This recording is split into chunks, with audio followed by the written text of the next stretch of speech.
1962年的阿肯色州，萨姆·沃尔顿开设了第一家沃尔玛折扣店。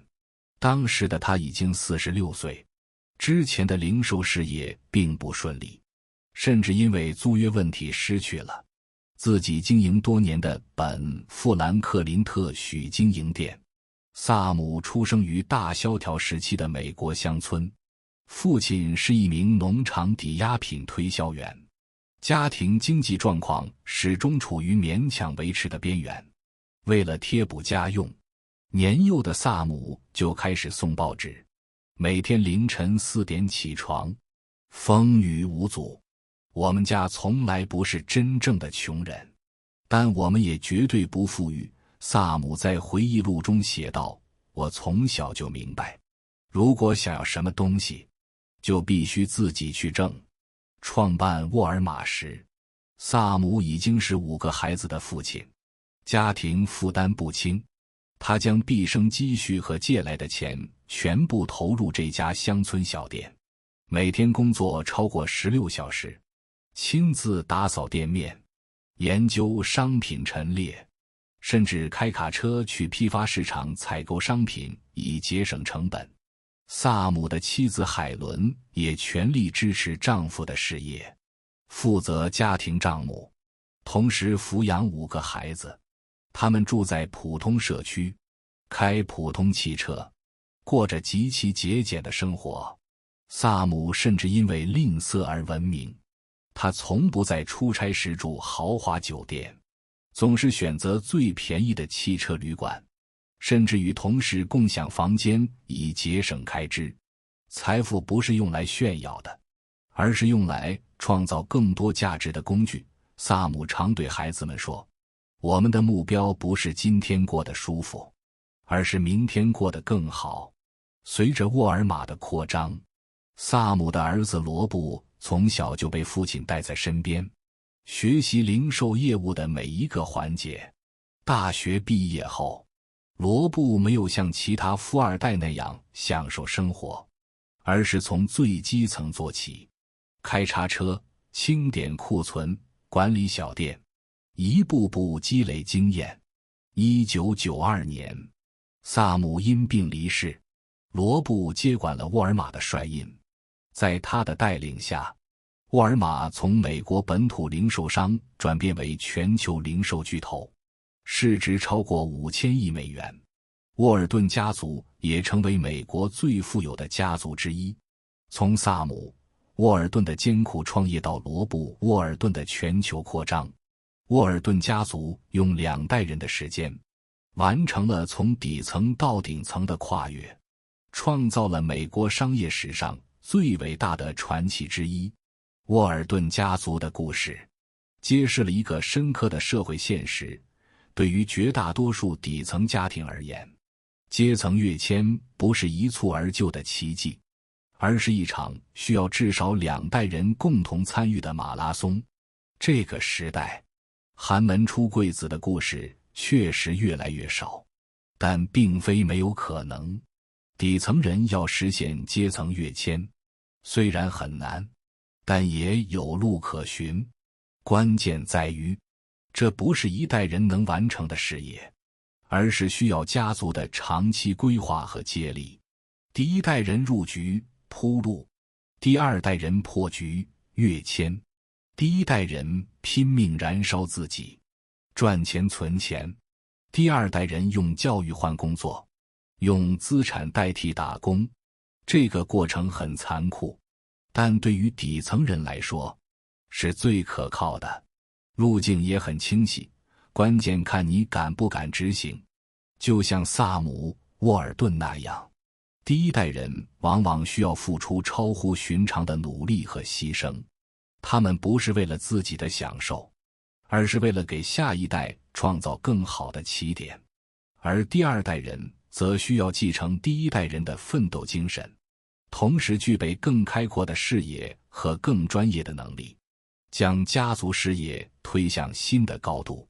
在中国，我们同样能看到无数这样的例子，从农村到城市，从工人到企业家，从贫困到富裕，每一次成功的阶层跃迁背后，几乎都有2代人的共同努力。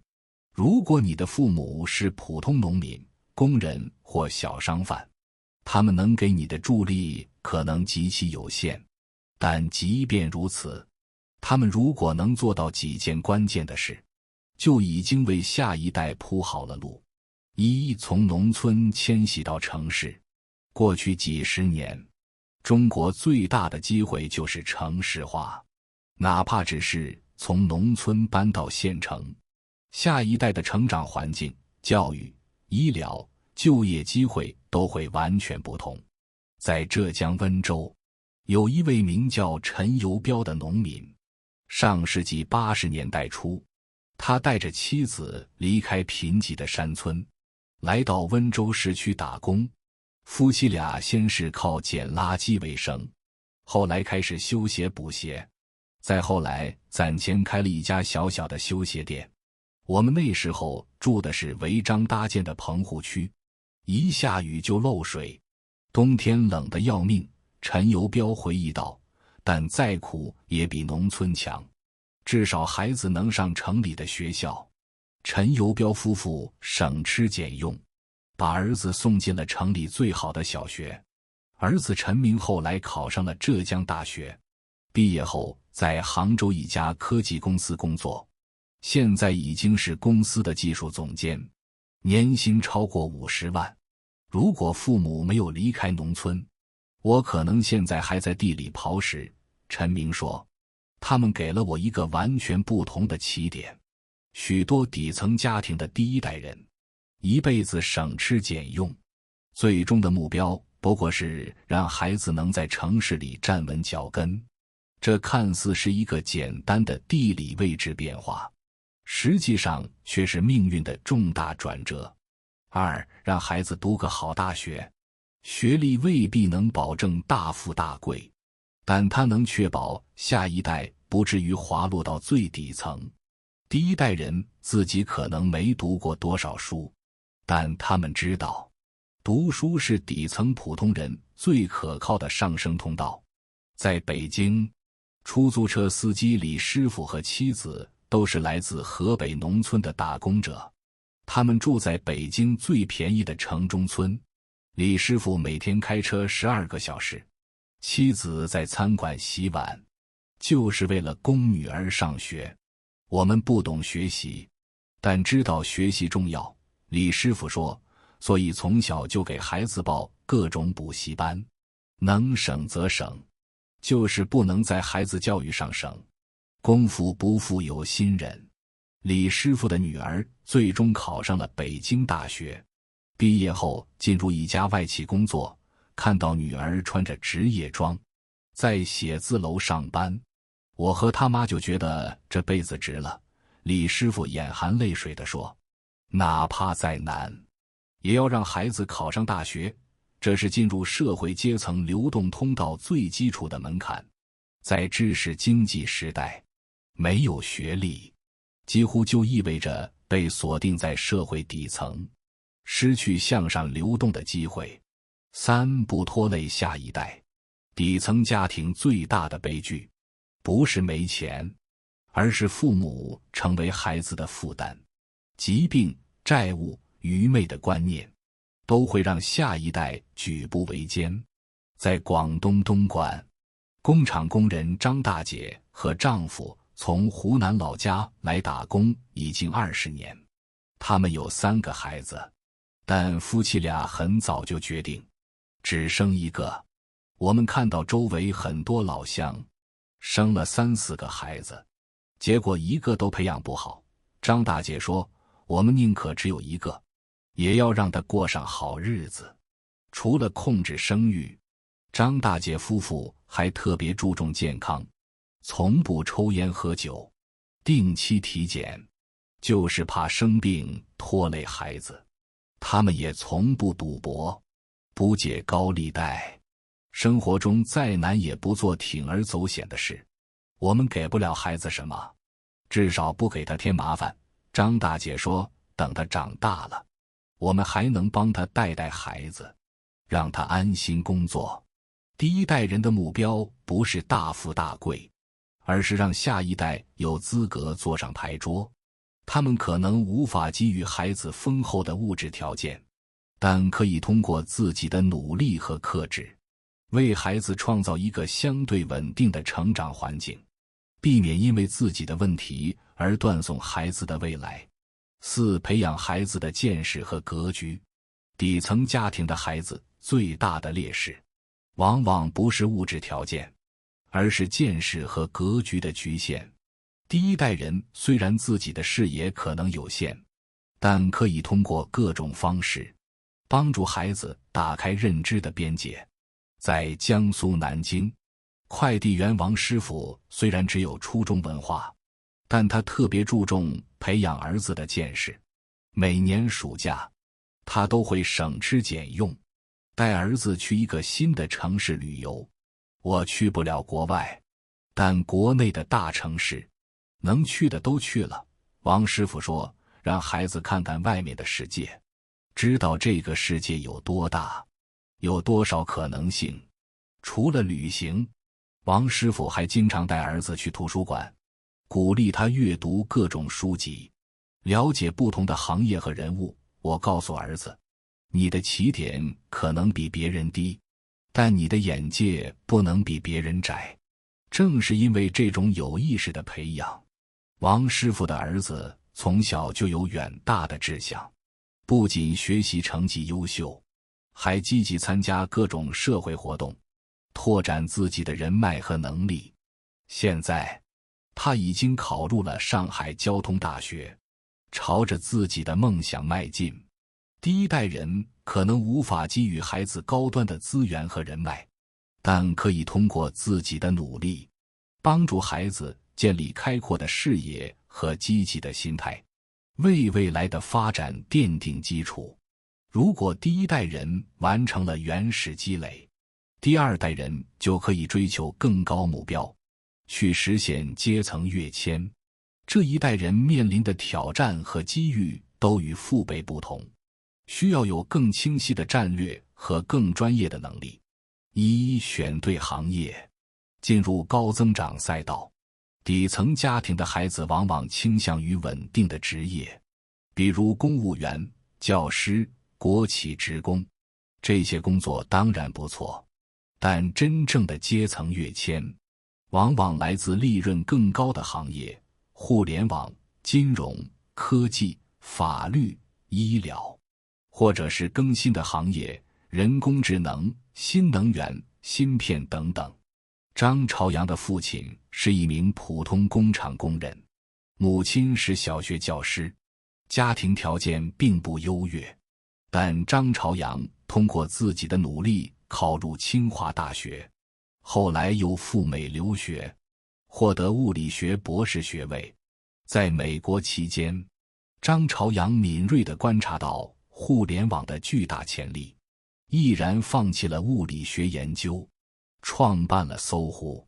正是这个选择，让他从一个普通的学者变成了互联网巨头的创始人，实现了财富和地位的飞跃。选择比努力更重要。张朝阳曾在演讲中说，在一个上升的行业里，即使你只是一个普通的从业者，也能获得不错的回报；而在一个没落的行业，即使你是最优秀的人，也难以获得丰厚的回报。利润高的行业收入天花板更高，新兴行业垄断更少，阶层跃迁的机会更大。第二代人需要有战略眼光，不要被短期的稳定迷惑，而是要着眼于长期的发展潜力。2、掌握真正值钱的技能。普通人的孩子最怕去从事万金油职业，什么都能做，但什么都不精。你必须有一项核心能力，能让你在市场上卖出高价。李彦宏出生在山西一个普通家庭，父亲是一名工厂工人。从小，李彦宏就展现出对计算机的浓厚兴趣和天赋。在北京大学和美国布法罗大学的学习期间，他专注于自然语言处理和搜索引擎技术，成为这一领域的专家。正是这种专业能力，让李彦宏在硅谷获得了高薪工作，并最终创办了百度，成为中国互联网的领军人物。在这个时代，通才不值钱，只有专才才能脱颖而出。李彦宏说，找到你的专长，然后把它发挥到极致，拥有在某一领域的深度专业知识，技能越稀缺，你的溢价就越高。这种能力可以是技术性的，如编程、数据分析、外语，也可以是创造性的，如写作、设计、表演，还可以是社交性的，如销售、谈判、领导力。关键是要有一技之长，而不是样样通、样样松。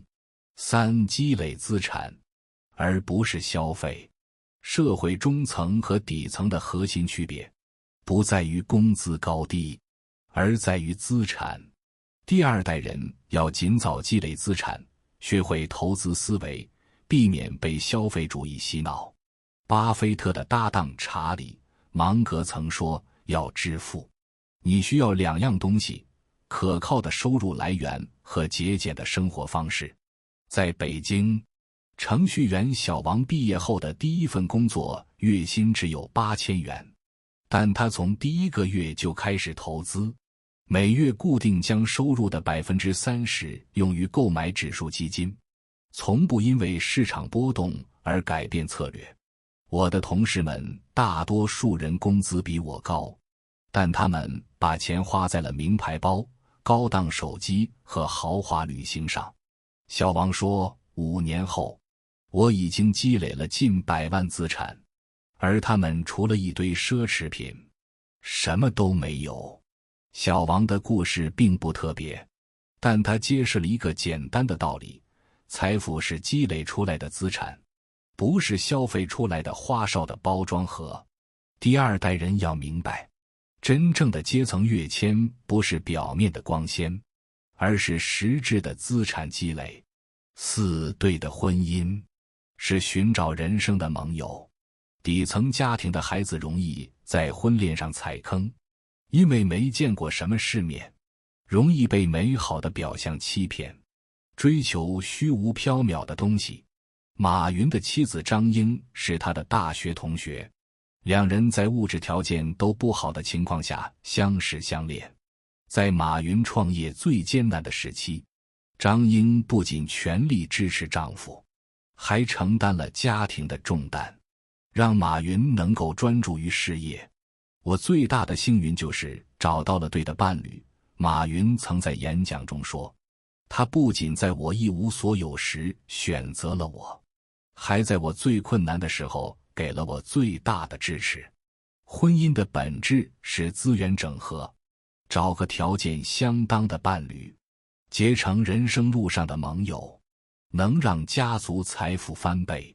而错误的选择，可能让2代人的努力付诸东流。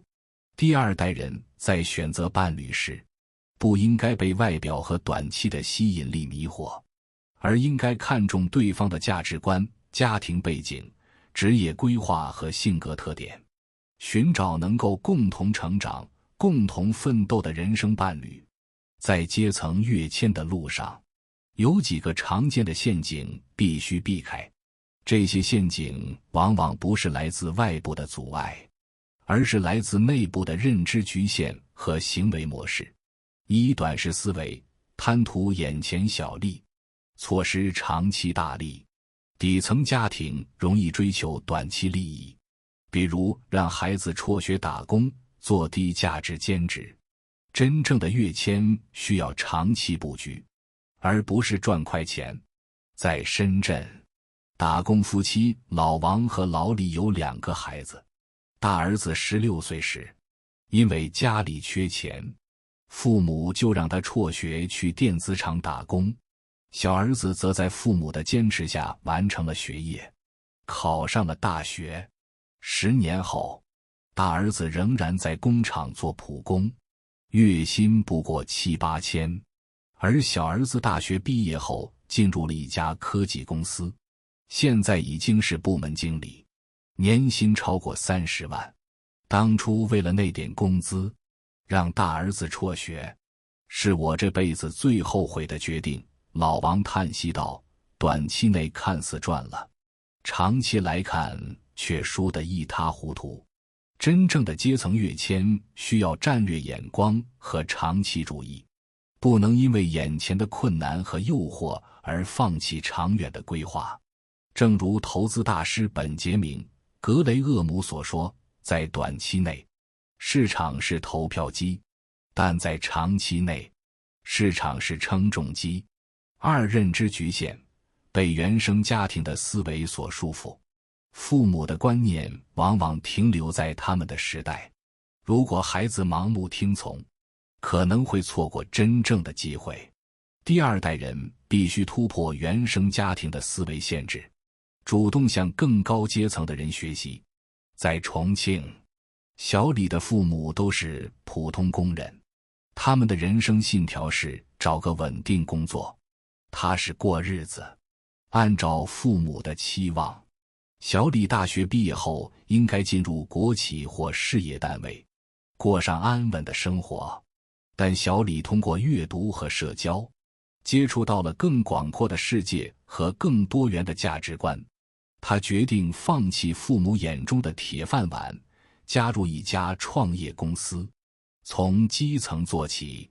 父母一开始非常反对，甚至断绝了经济支持。小李回忆道，但我知道，只有突破他们的思维局限，才能真正实现自我价值。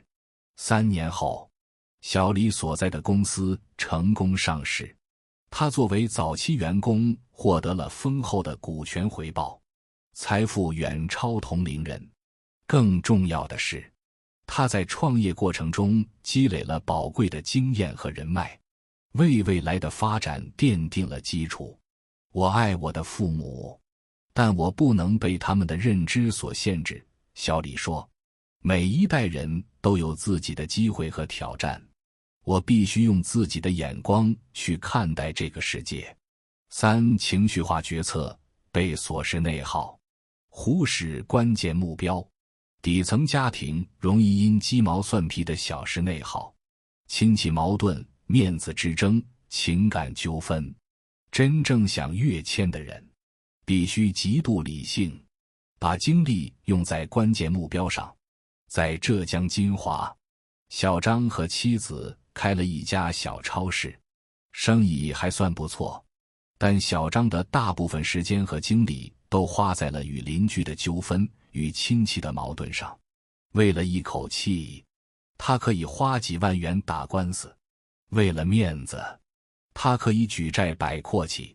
我们家的钱，有一半都花在了这些没意义的事情上。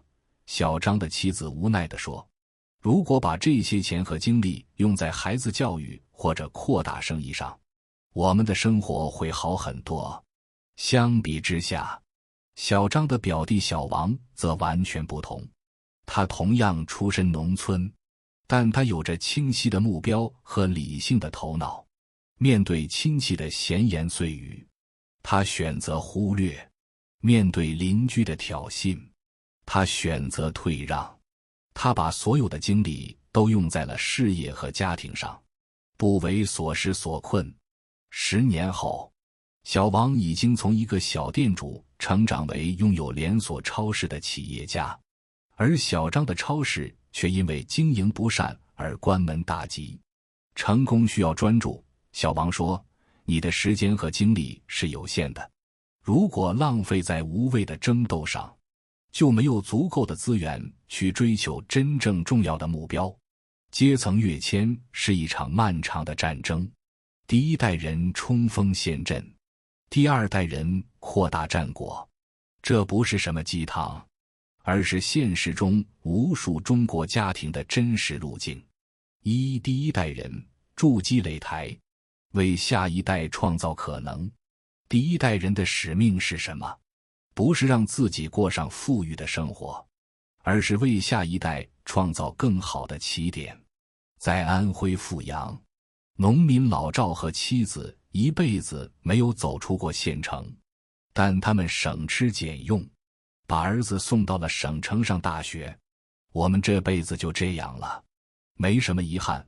老赵说，只要孩子能过上好日子，我们就满足了。这种无私的付出和长远的眼光，是底层家庭实现跃迁的第一步。第一代人可能无法改变自己的命运，但可以通过自己的努力，为下一代创造更多的可能性。第二代人乘势而上，实现家族的飞跃。第二代人的责任更为重大，他们不仅要珍惜父母创造的条件，还要有更高的追求和更大的格局，真正实现家族的阶层跃迁。在上海，程序员小陈的父母是普通工人，通过多年的打拼，在郊区买了一套小房子，供小陈完成了大学学业。毕业后，小陈没有满足于一份稳定的工作，而是不断学习新技术，提升自己的能力。我知道父母为我付出了多少，我不能辜负他们的期望。小陈说，我的目标不仅是让自己过上好日子，还要让他们晚年无忧，让我的孩子有更好的起点。经过几年的努力，小陈不仅在事业上取得了成功，还通过投资积累了可观的资产。他买了更好的房子，让父母搬来同住，还为他们提供了优质的医疗保障。看到父母脸上的笑容，我觉得所有的努力都是值得的。小陈说，这不仅是我个人的成功，更是整个家族的胜利。如果你是第一代人，别抱怨自己起点低，你的努力决定了孩子的起跑线。如果你是第二代人，别辜负父母的牺牲，你的选择决定了家族的终点。如果你是第三代人，不要忘记家族的奋斗史，你享受着前两代人创造的优越条件，更应该心怀感恩，继续前行，让家族的事业更上一层楼。阶层跃迁不是一蹴而就的，它需要时间、耐心和坚持。用2代人的时间完成一次阶层跃迁，这是许多底层人最现实也最可行的路径。我是高维认知，今天的内容就到这里。如果你觉得今天的内容还不错，请一定要关注我们的频道，让我们一起每天提升自己的认知水平。